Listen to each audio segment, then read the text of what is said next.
Capítulo 2 del libro Counsel for Couples, que es consejería para parejas, una guía práctica para la consejería matrimonial. El capítulo 2 se titula Llegar al corazón del tema.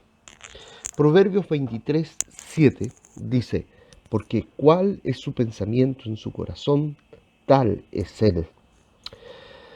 John Donne, en el soneto Santo, número 14, dice: golpea mi corazón, Dios de tres personas, porque todavía llamas, respiras, brillas y buscas la reparación, que pueda levantarme y estar de pie, derribarme y doblar, tu fuerza para romper, soplar, quemar y hacerme nuevo. Hola, Pastor Holmes. Gracias por vernos a David y a mí esta tarde. Quiero comenzar diciendo que mi esposo no es el problema que nos lleva a la consejería matrimonial hoy. Soy yo. Mi corazón es un pozo profundo de deseos y pasiones que cuando no se cumplen me llevan a enfadarme con él. Claro, peleamos por un montón de cosas, las finanzas, su horario de trabajo, que nunca más salimos juntos, pero sé que estos problemas realmente se derivan de mi falta fundamental de seguridad en mi relación con Dios y por extensión mi relación con David. Dijo: ninguna persona en una sesión de consejería nunca, nunca dijo esto, ninguna persona ha dicho esto. Este escenario es demasiado bueno para ser verdad. Las personas raras veces acuden a la consejería con una visión bíblica de su propio corazón. Las personas raras veces acuden a la consejería con una visión bíblica de su propio corazón. La mayoría llega mirando su situación o a su cónyuge como el mayor problema de su vida. Atraer su mirada para examinar su propio corazón es fundamental para la consejería bíblica. El corazón es el lugar donde se lleva a cabo un cambio bíblico, auténtico y genuino. Paul Tripp describe: Cristo transforma a las personas al cambiar radicalmente sus corazones. Si el corazón no cambia, la palabra y el comportamiento de la persona pueden cambiar temporalmente debido a una presión o incentivo externo. Pero cuando se elimine la presión o el incentivo, los cambios desaparecerán. Lograr que aquellos que acuden a usted en busca de consejería examinen sus propios corazones será uno de los aspectos más determinantes de su consejería matrimonial. Son principalmente víctimas de los pecados de los demás. Están destinados a repetir los mismos patrones de conflictos que vienen en sus respectivas infancias. Tal vez sean simplemente un producto en su entorno y sus circunstancias. ¿Dónde encontramos un conocimiento integral del ser humano? Todas las conversaciones sobre la constitución de la identidad humana y la motivación deben provenir de las Escrituras. Porque en las Escrituras que Dios se revela como creador, porque es en las Escrituras que Dios se revela como creador y el hombre y la mujer como su creación, personas hechas a imagen y semejanza de Dios, nacidos para un propósito. Un título: ¿por qué y cómo nos creó Dios? Cada sistema de consejería tiene una antropología y la consejería matrimonial bíblica no es diferente. Bob Kellemen explica la necesidad de enraizar nuestra comprensión de la humanidad en la narración de las Escrituras, preguntando: ¿somos parte de una historia en la que somos nuestra propia fuente de sabiduría para vivir y donde la realidad es el resultado de un proceso evolutivo fortuito? ¿O somos parte de una gran historia evangélica que es soberana y afectuosamente guiada por un Dios que tiene un buen corazón y cuya palabra es nuestra amorosa fuente de sabiduría para vivir? Antes de que las Escrituras nos digan lo que salió mal con la creación de Dios de Adán y Eva, nos dice lo que estaba bien acerca de la creación. Antes de preguntar qué salió mal, primero veamos cómo Dios quería que viviéramos. Subtítulo: un portador de imagen. Fuimos creados para ser portadores de la imagen del Dios Trino. En Génesis capítulo 1, versos 26 al 31, se menciona 4 veces que estamos hechos a la imagen de Dios.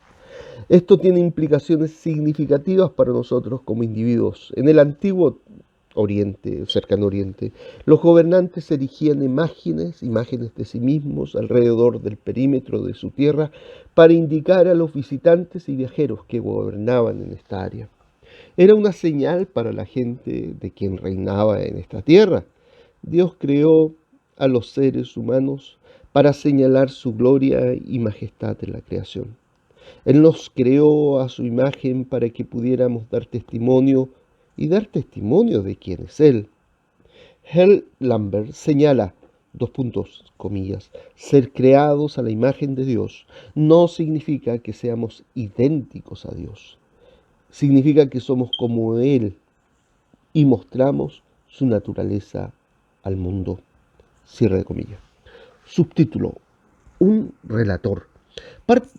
Parte de ser creado a la imagen de Dios significa que tenemos una capacidad incorporada para las relaciones. Después de la cadencia familiar, Dios dijo que era bueno, había algo que no era bueno en su creación, Génesis 2:18. Es decir, no es bueno en el sentido de no estar completamente completado. Adán no fue capaz de representar completamente a Dios por sí mismo. Necesitaba un ayudante adecuado, una ayuda idónea para tal tarea. Dios en su sabiduría y amor creó a Eva para ayudar a Adán a alcanzar su plena capacidad como portador de su imagen. Cuando Adán y Eva se relacionaron entre sí en el jardín del Edén, manifestaron la comunidad divina de Dios. Subtítulo: un trabajador y cuidador. Un aspecto de cómo Dios nos creó, que a menudo se pasa por alto en el relato de la creación, es el hecho de que Dios nos creó para trabajar, nos creó con responsabilidades. Génesis 2:15 dice, comillas, Jehová Dios tomó al hombre y lo puso en el jardín del Edén para que trabajara y lo cuidara. Dios creó a Adán y Eva para trabajar en el huerto, en el jardín del Edén. Estas no fueron unas vacaciones sin responsabilidades, fue todo lo contrario. Dios creó a Adán y Eva para ser fecundos y multiplicarse, llenad la tierra y sojuzgadla, dominad a los peces del mar, a las aves del cielo y a todo ser viviente que se mueve sobre la tierra. Génesis 1:28.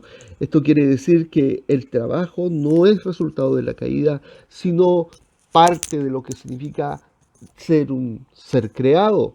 Cumplimos y obedecemos los mandatos de nuestro Creador. Lo que Él dice, lo hacemos.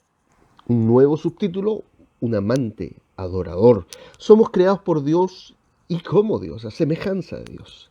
Tenemos la capacidad y la responsabilidad de estar en relación con los demás y de cuidar la creación de Dios.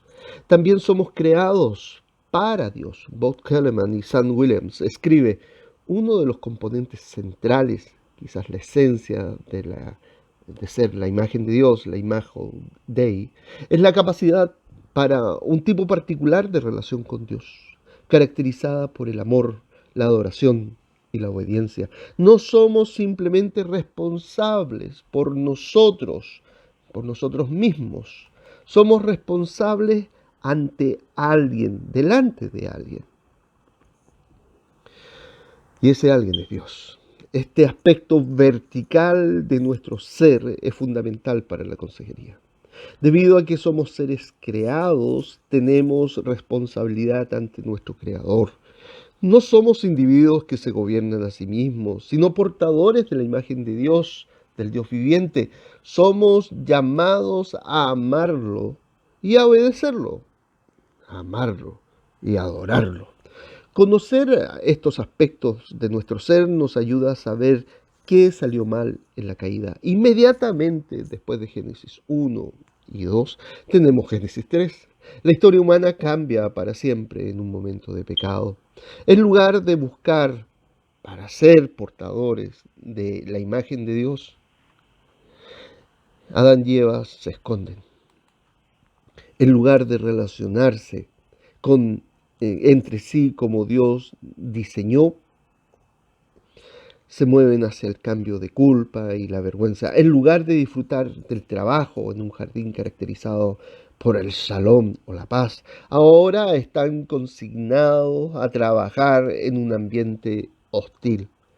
Maldita sea la tierra por tu culpa. Con penosa fatiga comerás de ella. C.S. Lewis resume los efectos de la caída de la siguiente manera. Dos puntos, comillas. El hombre caído no es simplemente una criatura imperfecta que necesita mejorar. Es un rebelde que debe dejar sus brazos. Aquí es donde la Biblia habla de lo que va mal en el matrimonio y en cualquier relación en una profundidad mucho mayor que cualquier otra cosa que la psicología secular nos ofrece. El problema de la humanidad no son problemas de comunicación o un mal pasado. El problema de la humanidad es la rebelión contra Dios. Ver Romanos capítulo 3, versículo 1 al 18. Por tanto, cualquier remedio a las dificultades del matrimonio deben comenzar correctamente con esta comprensión de la humanidad. Nuevo título: ¿por qué hacemos lo que hacemos? Hace poco mi hija Ruby se enojó y se molestó cuando las cosas no le salieron como ella quería. Con solo 5 años es más que capaz de articular lo que va mal y lo que quiere. Por lo general, ella y su hermana mayor se involucran en peleas y más peleas. Durante esta etapa de la vida son como el aceite y el agua. El otro día, después de otra discusión, Ruby se puso las manos en las caderas, miró fijamente a Riley y gritó, comillas, ¿me haces enojar tanto en este momento? Cierre de comillas. Una parte de mí quiere reír porque a su edad su ira no es tan destructiva. Otra parte de mí se aflige porque ha comprado el engaño del pecado. En su mundo de ira, su ira es causada y motivada por algo externo a ella, a saber, una hermana mayor mandona. Cuando le pregunté más tarde por qué se enoja tanto, respondió con una respuesta similar. Riley me pone tan enojada. Ella no es amable conmigo. ¿No es esta la misma dinámica que encontramos una y otra vez en la consejería matrimonial? Claro, hay detalles más sofisticados, excusas y racionalizaciones, pero la esencia es la misma. Tú me obligaste a hacerlo. Usted es responsable de mis acciones, no yo. Tal forma de pensar y comportarse desmiente una falta de comprensión del corazón humano y nuestras motivaciones. Cualquier teoría de la motivación humana debe comenzar con una comprensión bíblica de lo que somos. Hacer es impulsado por lo que está en nuestros corazones. Hamlet resume la palabra corazón, explica, captura la totalidad de la naturaleza fundamentalmente moral de un ser humano como criatura antes creador, antes del creador. La Biblia habla con claridad sobre este tema. Como el agua refleja el rostro, así la vida de uno refleja el corazón. Proverbios 27:19. El corazón aparece con frecuencia en las Escrituras. No es un concepto oscuro de ninguna manera. A lo largo de las Escrituras vemos toda la amplitud de lo que el corazón puede hacer o ser, pensar, odiar, amar a Dios, recordar, tener lujuria, ser fiel, conocer, amar, ser honesto, discernir, dar, engañar, almacenar cosas, dar la espalda, elegir ídolos, ver, orar, volverse endurecido, meditar, regocijarse, buscar a Dios, temer, enorgullecerse, arrepentirse, llorar, cantar, creer.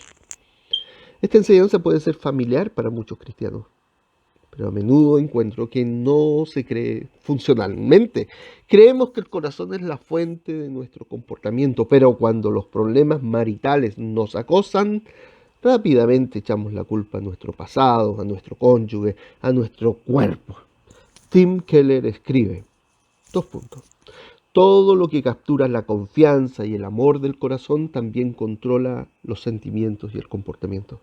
Lo que el corazón más quiere, la mente lo encuentra razonable, las emociones lo encuentran valioso y la voluntad lo encuentra factible. Es de suma importancia entonces que la predicación mueva el corazón a dejar de confiar y amar otras cosas más que a Dios. Lo que convierte a las personas en lo que son es el orden de sus amores. Los que aman más, menos y menos. Eso es más fundamental para quien eres que incluso la creencia a la que te suscribes mentalmente. Tu amor muestra en lo que realmente crees, no lo que dices que haces. La gente, por lo tanto, cambia no simplemente cambiando su forma de pensar, sino cambiando lo que más ama. Tal cambio requiere nada menos que cambiar su forma de pensar, pero implica mucho más. Hasta ahí la cita de Keller. Permítame aclarar lo que no estoy diciendo. No estoy diciendo que nuestra historia pasada, nuestra familia de origen o nuestro entorno actual no tengan ningún efecto sobre nosotros. Estoy diciendo, sin embargo, que no son determinantes de nuestro comportamiento. ¿Influyentes? Sí. ¿Determinativos o determinantes? De ninguna manera. Todo sistema de consejería puede ser criticado y debería serlo. Una de las críticas dirigidas a la consejería bíblica es que parece conductista. Un consejero identifica un patrón pecaminoso de comportamiento y le pide al aconsejado que cambie el comportamiento. Si bien algunos han experimentado este tipo de consejería y se han sentido heridos por su enfoque simplista, creo que la verdadera consejería bíblica irá más allá del comportamiento. Será increíblemente atento al corazón. Y al estar atentos al corazón buscamos comprender las diversas influencias del corazón. Mike Emblet escribe, dos puntos, ignorar las influencias sobre nosotros da como resultado una incapacidad para comprometernos con los aconsejados, para encarnar el amor de Cristo y para comprender verdaderamente el contexto en el que se expresan las creencias y las motivaciones. Hasta ahí la cita de Emblet. Como consejeros, ¿cómo podemos tener una comprensión más completa tanto del esposo como de la esposa? Jeremy Pierre escribe, comillas, cuidar a las personas requiere comprender la delicada interacción entre las respuestas internas de los corazones de las personas y los factores externos de su situación. ¿Cuáles son esos factores externos que debemos considerar? Permítame ofrecer 4 principios para que los consideremos. 2 puntos. 1. Estamos físicamente encarnados. 2. Estamos integrados socialmente. 3. Estamos espiritualmente asediados. 4. Vivimos en el mundo de Dios.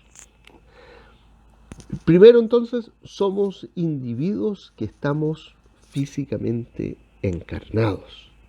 Dios nos creó tanto en alma como en cuerpo. En varios momentos de la historia de la Iglesia, los péndulos se han balanceado y enfatizado uno de estos sobre el otro.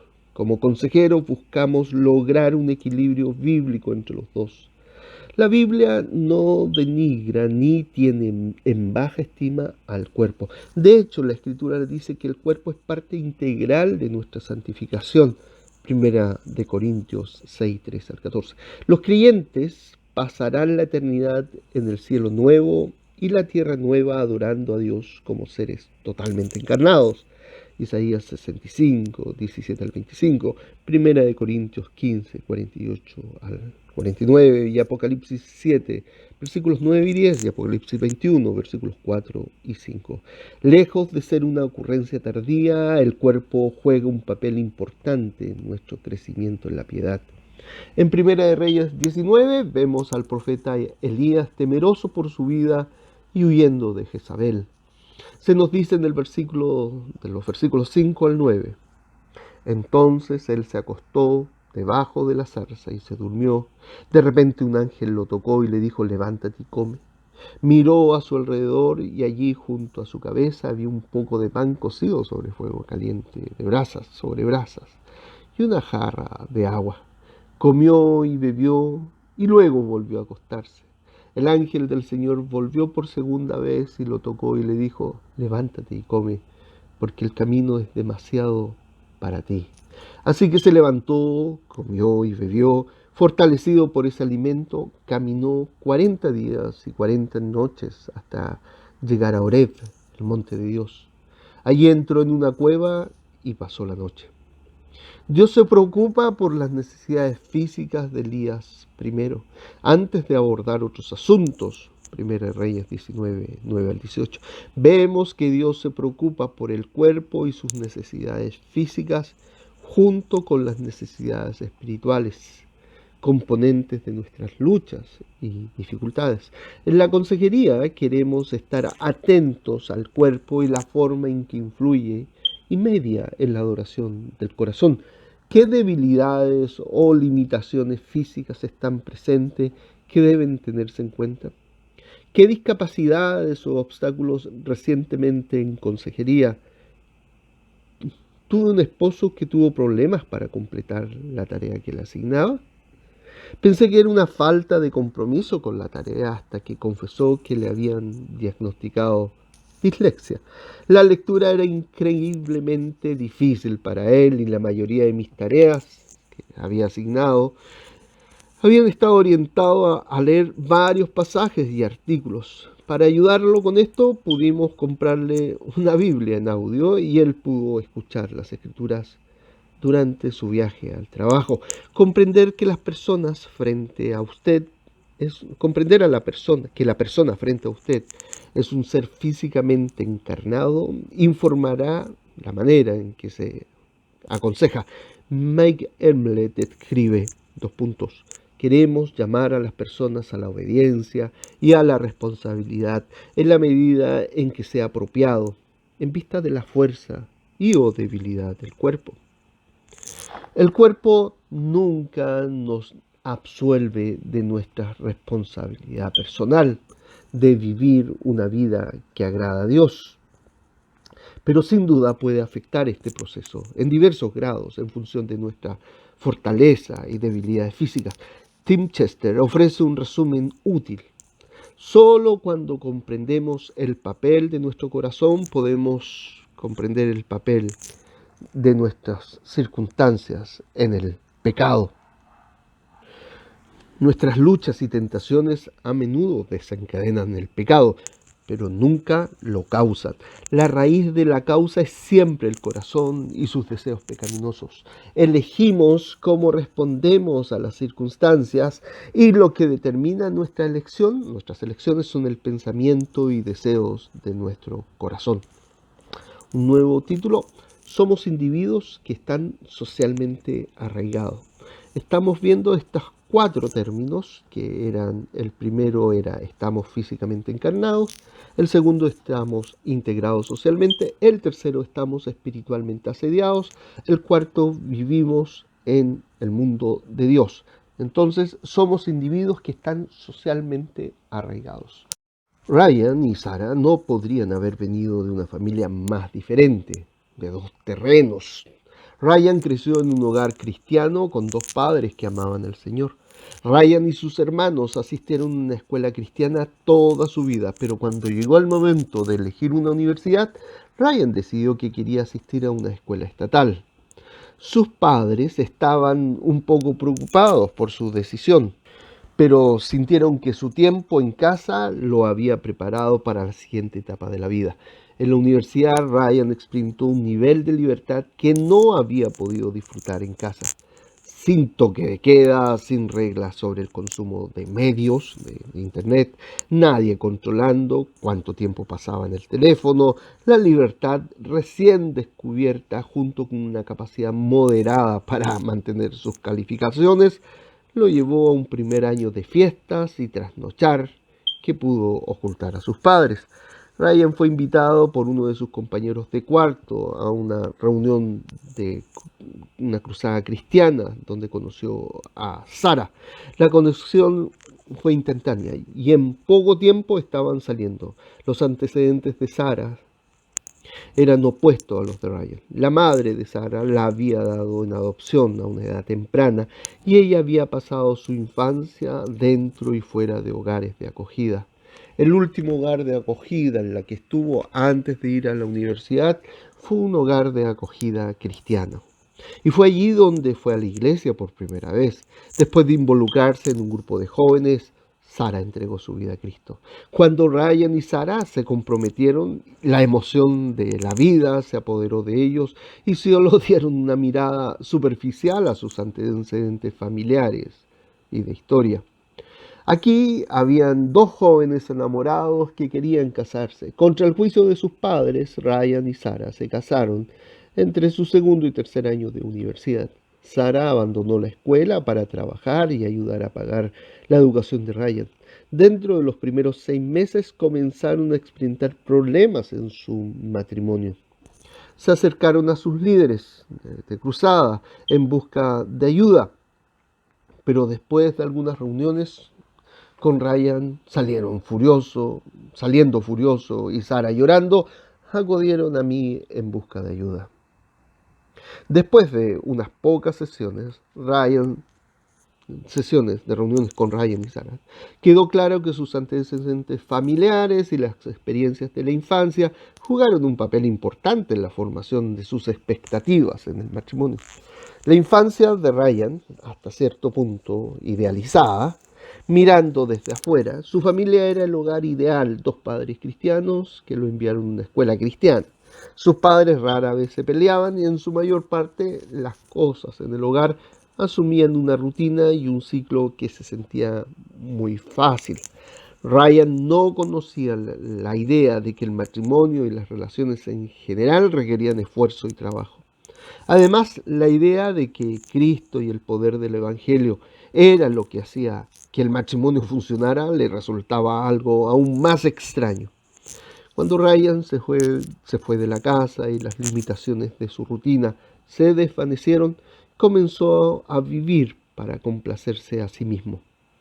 Contraste todo esto con Sara, cuya historia fue inestabilidad y caos. Ella había hecho una práctica de no acercarse demasiado a la gente, porque sabía que en cualquier momento podría ser trasladada a otra casa. Quería relaciones profundas, pero sabía que no podían permitirse acercarse demasiado a alguien, hasta que conoció a Ryan.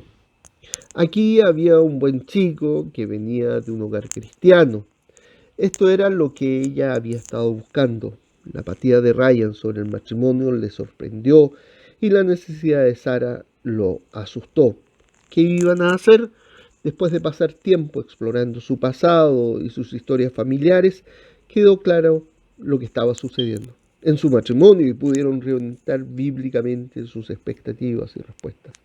Si nuestra consejería hubiera pasado por alto estos aspectos de su historia, podrían haber llevado a un consejo que era bíblico en contenido, pero dañino en su aplicación. Podría haber instruido a Ryan para que fuera un mejor esposo, para que fuera más atento con Sara.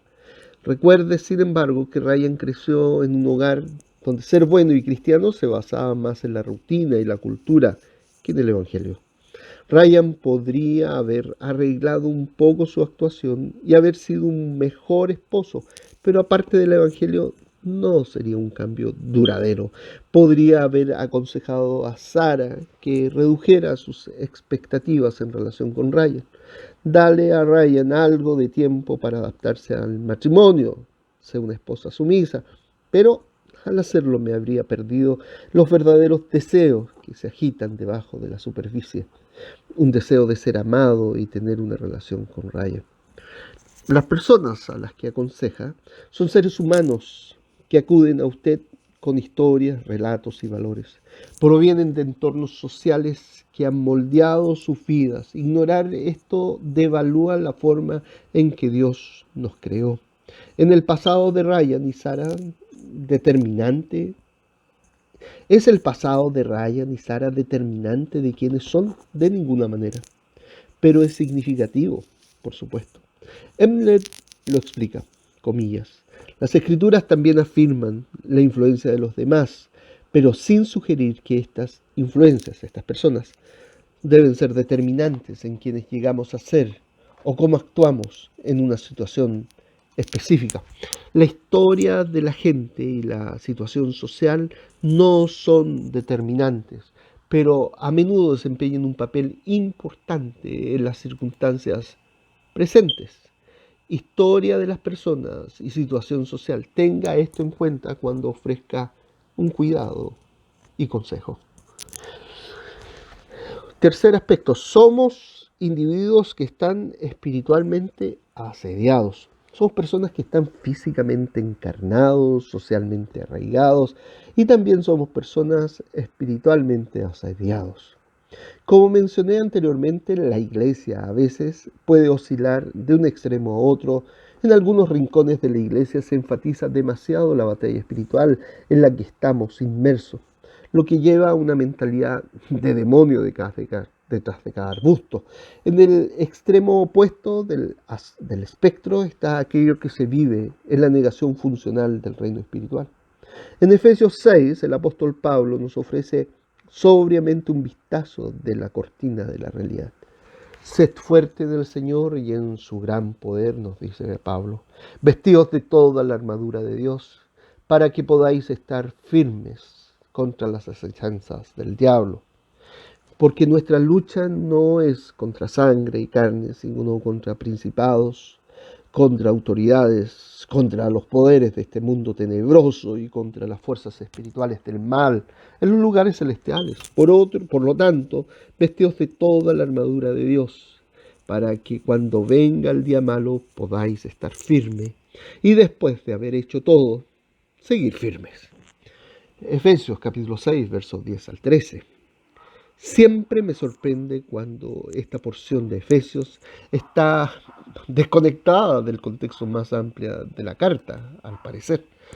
La enseñanza de Pablo sobre la guerra espiritual sigue directamente la instrucción y la enseñanza sobre las relaciones. En capítulo 4, versos 1 al 32, dentro de la iglesia. Capítulo 5, versos 1 al 20, ante el mundo. Capítulo 5, versos 21 al 33, esposos y esposas. Capítulo 6, versos 1 al 4, hijos y padres. Capítulo 6, versículos 5 al 9, esclavos y amos de esclavos.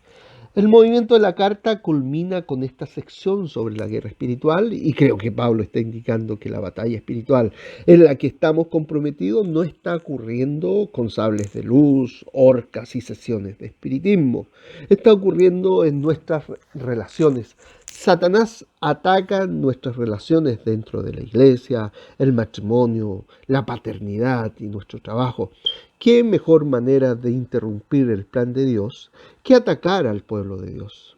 Es imperativo conocer y dotar a las parejas de este conocimiento.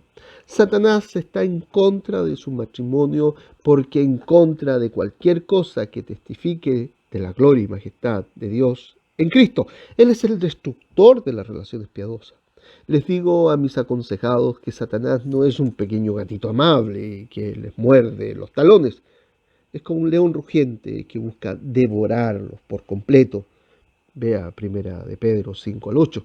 ¿Cómo impacta esto en su consejería? La instrucción de Pablo en Efesios es increíblemente útil pero a menudo se malinterpreta. No hay nada extraordinario en lo que él ordena hacer a los efesios. De hecho, lo que les dice y lo que nos dice que hagamos es bastante ordinario. Sean fuertes en el Señor. Tu unión con Cristo te une a la persona más poderosa del universo. Tu objetivo principal es vivir tu unión con Cristo. ¿Quieres saber cómo derrotar ofensivamente a las fuerzas de la oscuridad? Ponte de pie y permanece unido al Señor. Ármate con la palabra de Dios y ora en el Espíritu. Vive una vida cristiana fiel. Sumérgete en la palabra de Dios y ora por todo. Un nuevo subtítulo: en última instancia, vivimos en el mundo de Dios. Lucas resume la capa final de nuestra existencia en Hechos 17:28, donde dice, comillas, porque en Él vivimos, nos movemos y existimos. Vivimos en el mundo de Dios, somos seres creados con un creador majestuoso. Esto es lo que distingue a nuestra antropología y consejería de cualquier otra cosmovisión o psicología secular. No llegamos por casualidad, fuimos creados con un propósito. Vivimos en un mundo gobernado y mantenido por un Dios que es soberano, un Dios que es omnipresente, omnipotente y omnisciente. Ed Wells sugiere que esto ayuda a los consejeros a entender que las personas a las que aconseja son, en esencia, personas que viven delante de Dios y personas que han de vivir para Dios. Wells conecta la realidad de vivir ante el rostro de Dios, a veces llamado Coram Deo, a la necesidad adicional de ordenar nuestro propósito y motivación en torno a agradarle. Esta comprensión total de las personas nos impide dar consejos simplistas, pero también nos ayuda a ver la sencillez del mensaje de la Biblia. Somos personas creadas por Dios para su gloria.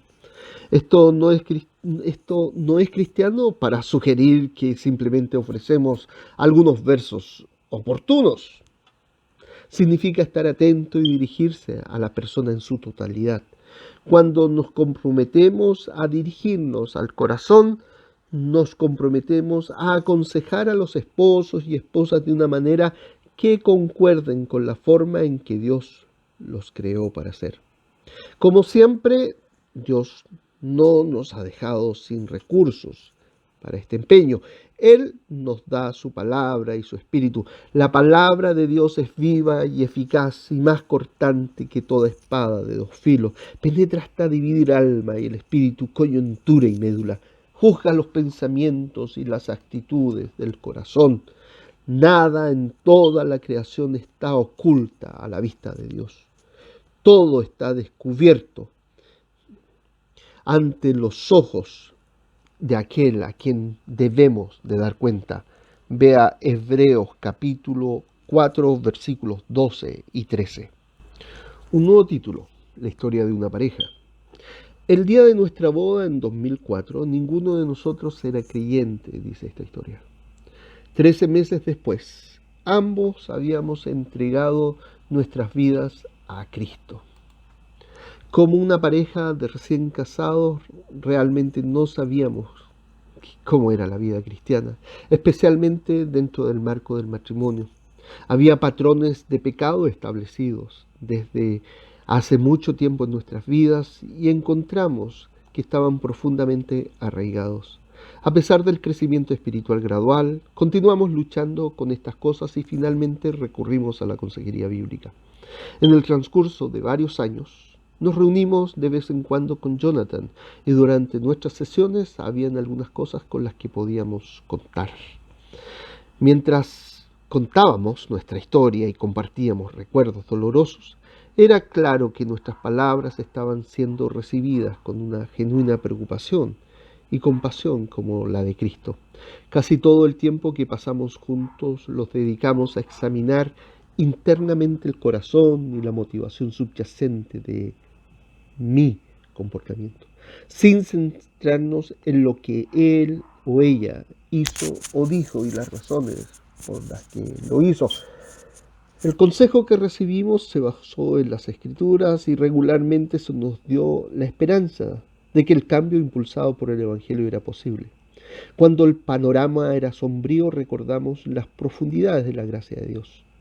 Jonathan dedicó tiempo y esfuerzo a estas sesiones, nos hizo responsables de hacer lo mismo y regularmente nos asignaba tareas para el hogar que reforzaban nuestros temas de discusión. Han pasado algunos años desde que nos reunimos con Jonathan y no siempre parecemos estar creciendo en gracia tan rápido como nos gustaría, pero hay evidencia de que Dios está obrando en nuestro matrimonio. La consejería nos enseñó que la mejor manera de mejorar nuestra relación como esposo y esposa es cultivando nuestra relación con Dios. Hemos aprendido que nuestro esfuerzo por deshacernos de todo lo que estorba y del pecado que fácilmente nos enreda, nos libera para seguir a Cristo y amarnos unos a otros incondicionalmente. A medida que avanzamos, ahora tenemos la esperanza de que Dios nos ha equipado para tener un matrimonio fiel y armonioso que exalta a Cristo y le da gloria. Esta es una historia escrita por Mike y Angie Witynski. Consejeros, notas de campo. Dar consejería a la persona es difícil. Un consejero tiene que leer los contornos de la perspectiva de otra persona, las creencias y los valores de los que tal vez ni siquiera sean conscientes que los guían mientras transitan por su pequeño mundo. La consejería de parejas es aún más difícil. Un consejero tiene dos perspectivas para explorar, dos puntos de vista diferentes sobre el mismo matrimonio. Estas tomas suelen ser inconsistentes, estas miradas, a veces no relacionadas y a menudo en conflicto directo. Sería mucho más fácil saltarse la angustiosa tarea de explorar dos corazones y en cambio estar satisfechos con la enseñanza de los principios bíblicos generales del matrimonio. Los consejeros pueden sentirse atraídos por la estrategia de tratar la consejería matrimonial como un mini retiro matrimonial. Brinde una visión de lo que debería ser el matrimonio y la pareja descubrirá cómo llegar allí. Si bien es necesario dar una visión positiva del matrimonio, no es suficiente. Las parejas en problemas necesitan ayuda para entender por qué están en problemas. No es principalmente por estrategias de mala comunicación o incluso las presiones externas de la vida. Es principalmente porque sus corazones de alguna manera están respondiendo mal. Están viendo las cosas de manera incorrecta, siendo impulsados por valores que están lejos, por debajo de lo de Dios y comprometidos con agendas que los conducen hacia muros de concreto. En otras palabras, su perspectiva de la vida debe estar dirigida hacia Dios. Cuando cada cónyuge comienza a ver no solo su matrimonio, sino toda su vida desde la perspectiva de Dios, cambian desde el corazón, comienzan a amarse unos a otros de acuerdo con el amor de Dios. El matrimonio fue diseñado para ser una plataforma para mostrar esto, para que todo el mundo lo vea. Esto lo escribe Jeremy Pierre, doctor en filosofía, profesor de consejería bíblica del Seminario Teológico Bautista del Sureste. Hasta ahí el capítulo número 2.